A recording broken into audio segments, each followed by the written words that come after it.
ప్రభుకి స్తోత్రాలు. మనకు ఈ సమయము అవకాశము దయచేసినటువంటి సర్వసృష్టికర్త మహాదేవుడైన యేసుక్రీస్తు వారి నామములో మన తండ్రి అయిన దేవునికి కృతజ్ఞతాస్తుతులు స్తోత్రాలు సమర్పించుకుంటున్నాను.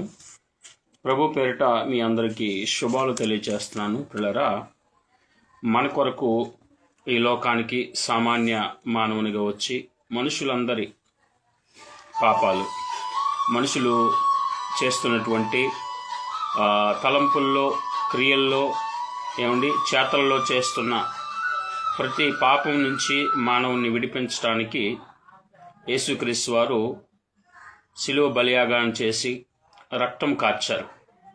ఆయన రక్తం ఎంత ప్రాముఖ్యమైనదో, ఆయన కార్చిన రక్తం వల్లే మనకు విమోచన.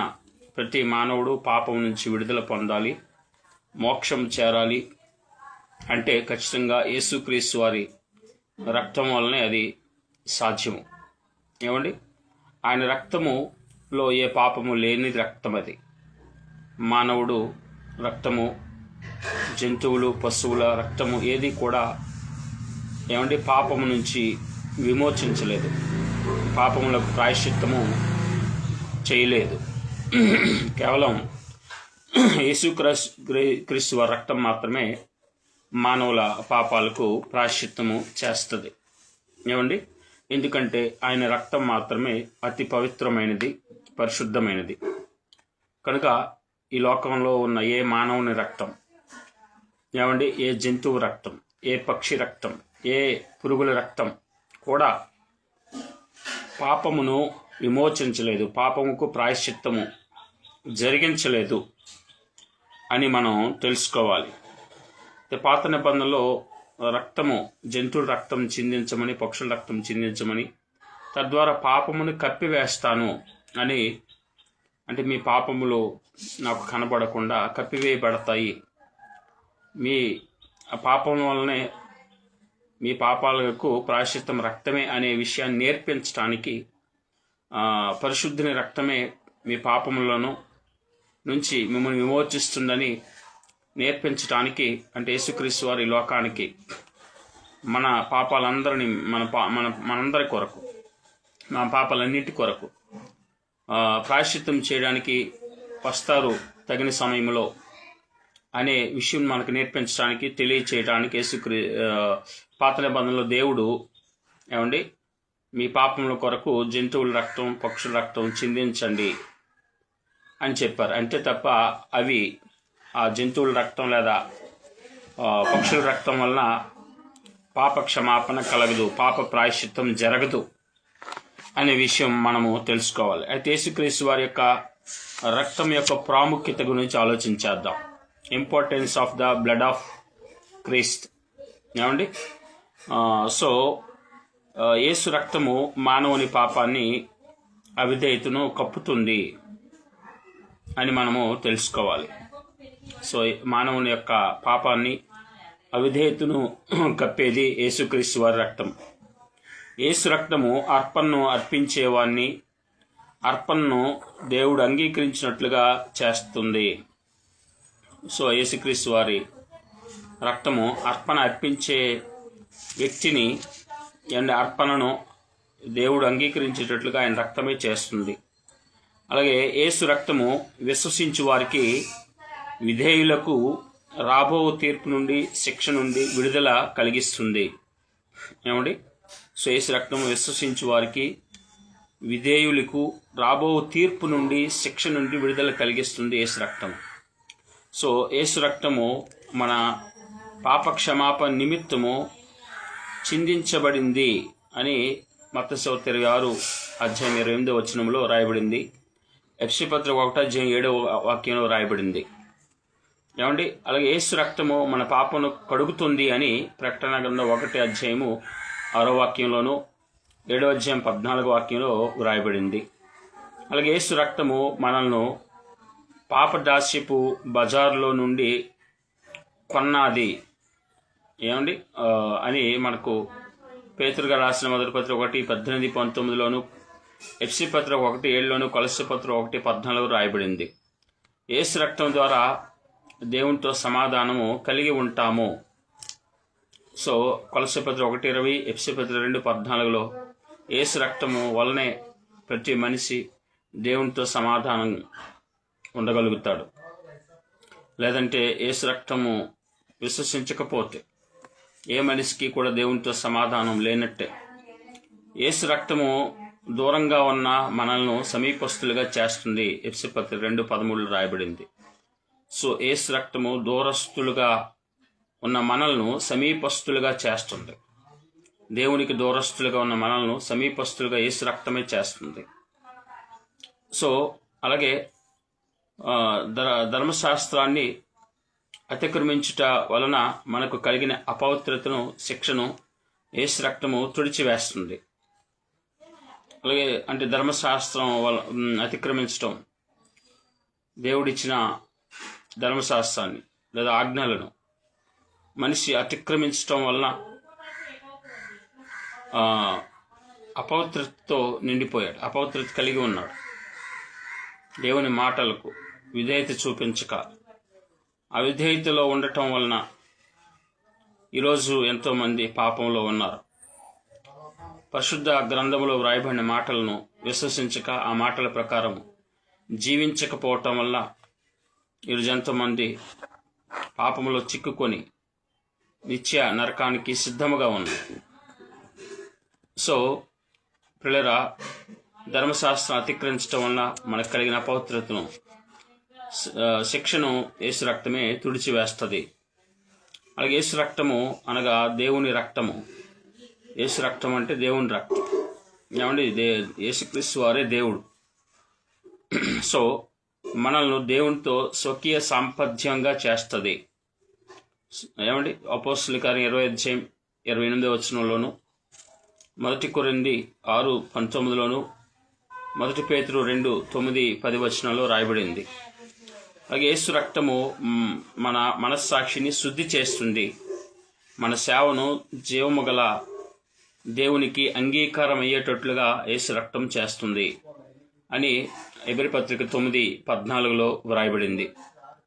అలాగే యేసు రక్తము మనల్ని హెచ్చించి దేవుని కొరకు మనల్ని రాజులుగా, యాజకులుగా చేస్తుంది అని హెబ్రీ పత్రిక 1:5 ప్రకటన గ్రంథం 1:5-6 ప్రకటన గ్రంథం 5:9-10 రాయబడింది. యేసు రక్తం మనల్ని రాజులుగా, యాజకులుగా ఏమండి హెచ్చిస్తుంది. దేవుని కొరకు మనల్ని రాజులుగా, యాజకులుగా చేస్తుంది. అలాగే యేసు రక్తము వలన దేవుని ఎదుట మనము నీతిమంతులుగా తీర్చబడి ఉన్నాము అని రోమాపత్రిక 5:9 రాయబడింది. అలాగే యేసు రక్తం మనల్ని పరిశుద్ధపరిచింది అని 1 కొరింథీ పత్రిక 6:11 రాయబడింది. హెబ్రీ పత్రిక 10:14 హెబ్రీ పత్రిక 13:12 రాయబడింది. అలాగే యేసు రక్తం ద్వారా మన రక్షణ భద్రపరచబడింది. అదేవిధంగా నిత్య రక్షణ పొందాం. సో రక్షణ నిశ్చయితను కలిగి ఉన్నాం.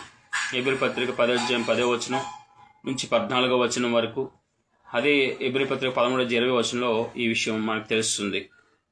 అలాగే యేసు రక్తం ద్వారా అన్యులైన మనము, దేవునికి దూరస్తులైన మనము, ఏమండి దేవుని ప్రజలు కాని మనము యూదులతో సంధి చేయబడి ఒక నూతన పురుషుడిగా సృష్టించబడ్డాం అని ఎఫెసీ పత్రిక 2:13-14 రాయబడింది.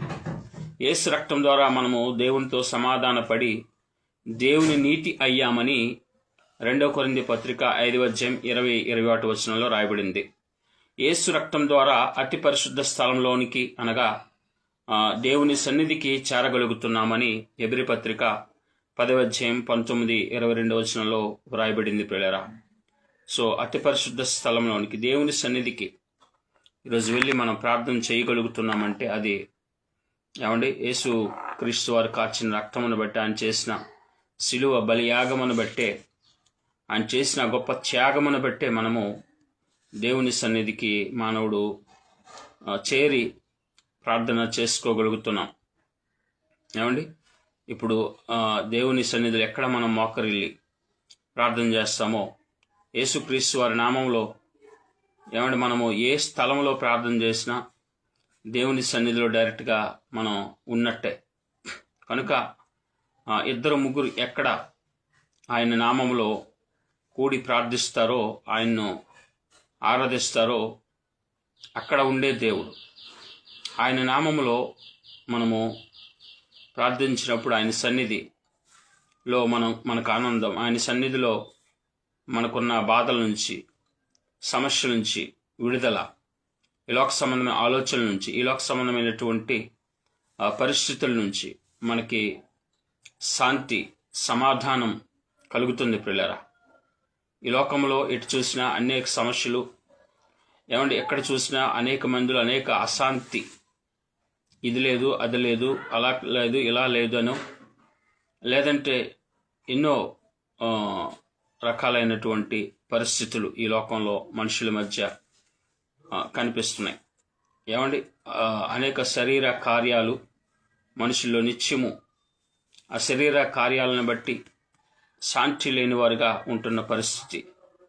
కనుక ప్రియులారా, యేసు రక్తము మనల్ని శాంతిగా దేవుని సన్నిధికి చేరుస్తుంది, దేవుని సన్నిధిలో విశ్రాంతినిస్తుంది. లోక సంబంధమైన సమస్యల నుంచి మనము విశ్రాంతి పొందాలంటే దేవుని సన్నిధిలో ఎల్లప్పుడూ ఉండాలి. అలాగే హెబ్రీ పత్రికలో 1 యోహాను పత్రిక 1వ అధ్యాయం 1-3 వాక్యాలు 7వ వాక్యం చూస్తే, యేసు రక్తం ద్వారా మనము దేవునితో, యేసుక్రీస్తు వారితో, త్రియేక దేవునితో ఒకరితో ఒకరం కూడా, సంఘస్థులైన ఒకరితో ఒకరు కూడా సహవాసం కలిగి ఉన్నామని రాయబడింది ప్రియులారా. యేసు రక్తం ద్వారా మనము దేవుని చేత నిత్య స్వాస్యముగా కొనబడ్డాము. నిత్య స్వాస్యం, దేవునికి నిత్య ఆస్తిగా మనము కొనబడ్డామని హెబ్రీ పత్రిక 9వ అధ్యాయం 14-15 రాయబడింది. యేసు రక్తం చేత మనము అపవాదిని జయించామని ప్రకటన గ్రంథం 12వ అధ్యాయం 11 రాయబడింది. సో యేసు రక్తమే జయం అంటే అర్థము పిల్లరా. యేసు అపవాది క్రియలకు లయము కలుగుతుంది. సో యేసు రక్తము, యేసు మరణము అనే పదాలు ఒకదానికొకటి పర్యాయ పదాలు. కనుక మనము యేసు మరణమన్నా యేసు రక్తమన్నా వేరువేరుగా చూడలేము, చూడకూడదు. కనుక యేసు రక్తంలో ఉన్న ప్రాముఖ్యతలు మనము తెలుసుకోవాలి పిల్లరా. ఆయన ఒక పస్కా దేవుని గొర్రెపిల్ల. సో నిర్గమకాండం 12వ అధ్యాయము 7-13 వాక్యాలలో పస్కా పశువు రక్తాన్ని చిందించి దాన్ని ఇశ్రాయేలీయులు తమ ఇండ్లలో ఉన్నటువంటి ద్వారబంధపు 2 కమ్ముల మీద, పై కమ్మి మీద కూడా పూయాలి. ద్వారబంధానికి ఉన్నటువంటి కమ్ములు ఉంటాయి కదండి, పూయాలి. సంహారక దూత ఆ రక్తము పూయబడినటువంటి ఆ గృహాన్ని దాటి వెళ్ళిపోతాడు. దాన్నే పాస్ ఓవర్ అంటారు. పాస్ ఓవర్ అంటే ఆ రక్తాన్ని చూసి దాటిపోతాడు సంహారక దూత. సో రక్తము మరణము నుండి, దేవుని తీర్పు నుండి, శిక్ష నుండి, దేవుని ఉగ్రత నుండి మనల్ని విమోచిస్తుంది అనే విషయం మనం తెలుసుకోవాలి.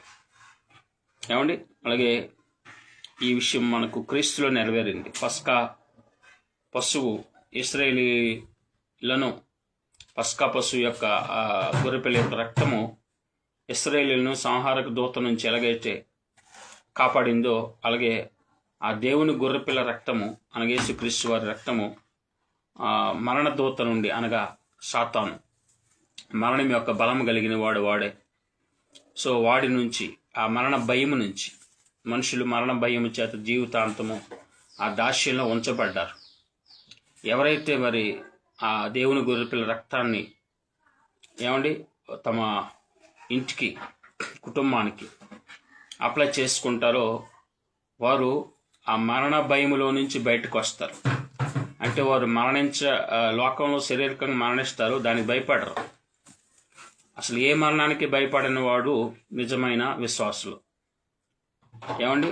కనుక ప్రియులారా, ఆ మరణానికి భయపడకుండా నిలబడిగేటటువంటి ఆ యొక్క ధైర్యాన్ని, విశ్వాసాన్ని ఆయన రక్తం వల్లనే మనకు పొందుకుంటున్నాం. గొర్రెపిల్ల కుటుంబము, గొర్రెపిల్లను ఎవరు ఎన్నుకోవాలి? కుటుంబం ఎన్నుకోవాలి. ఏ కుటుంబము దేవుని గొర్రెపిల్లను ఎన్నుకుంటుందో, ముఖ్యంగా ఇంటి పెద్ద, ఆ ఇంటిలో ఉన్న తండ్రి లేదా ఆ గొర్రె పిల్లని ఎన్నుకోవాలి. ఏమంటే ప్రతి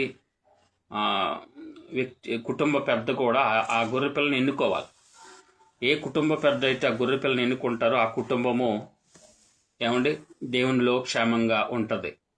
తర్వాత గొర్రెపిల్ల నిర్దోషమైనదిగా ఉండాలి అని నిర్మాకాండ 12:6లో రాయబడింది. యేసుక్రీస్తు ప్రభువారు నిర్దోషి అని మనకు 1 పేతురు పత్రిక 2:22లోను, 1 పేతురు 1:19లోను, యోహాను సువార్త 8:46లోను, లోకసువార్త 23:4లోను ఇలా చాలా వచనాలు ఉన్నాయి.